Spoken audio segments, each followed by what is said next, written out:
На валуне для нас малюють звір, і клямка фарбой танной захотіть. Так для тутейших зроблені папери, за дверми рай, їх треба чинить.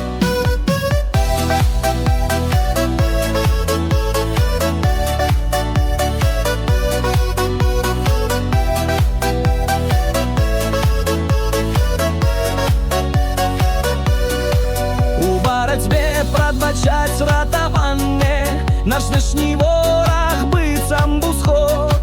Тут нас донайцы гонять на зламанне, на наш апошні вартості поход.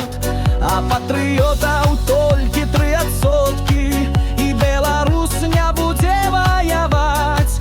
Яму каб з печы смачнай падкалодкі, а пасля бутлі сала пажаваць.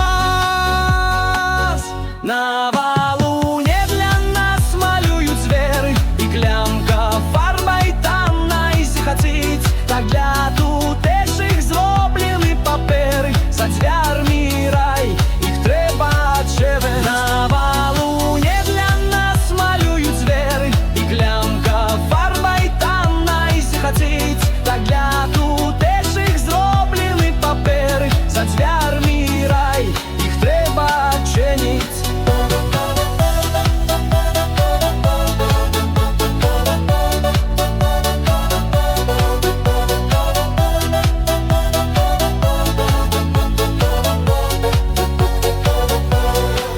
Уся слата собралася на битву, por якой повинен згинуть Беларус. І поп Гапон читає їм молитву, тяче сльоза з ікони на брус. На